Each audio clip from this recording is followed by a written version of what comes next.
Howdy, folks. This is Tony here, and I'm going to give you my opinion briefly on why the Democrats are stuck with Biden, despite his gaffes, his embarrassing moments, and in that debate the other night, it was like watching Vito Corleone kill Don Ciccio at the end of Godfather. Despite all of that, they are stuck with him. And the reason is very simple. It's human nature.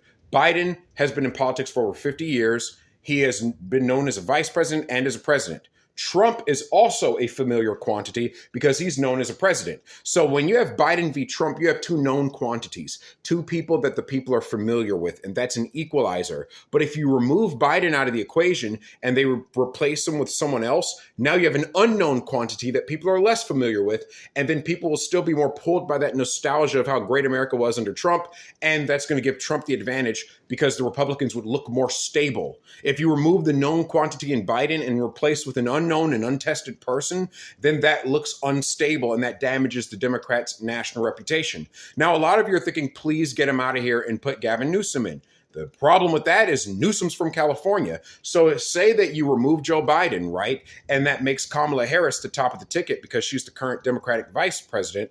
If you have a Harris-Newsom ticket, they are both from the same state.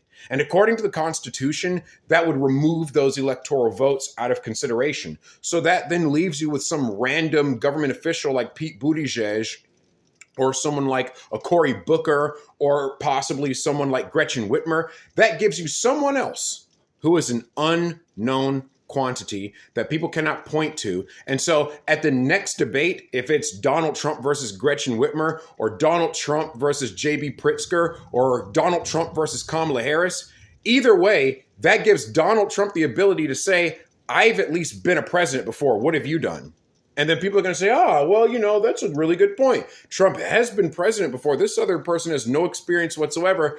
And that would essentially take all of the incumbency advantage that Joe Biden has right now and would transfer all of that back to Trump because he is the most recently known president. So there is literally no circumstance under which it would be beneficial to switch to someone else, even if they're a better speaker. Like, again, anyone from California, forget it, because Harris is going to stay on the ticket. Now, if you say, okay, if the Democrats tried to replace Kamala Harris at the top of the ticket, if they get rid of Biden, and instead of putting Kamala at the top, they put Gavin Newsom.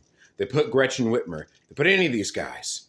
Either way, it's going to look like some random white politician stepping over a woman of color just to get power. And that's going to make the Democrats lose their diversity angle that they like to put forth.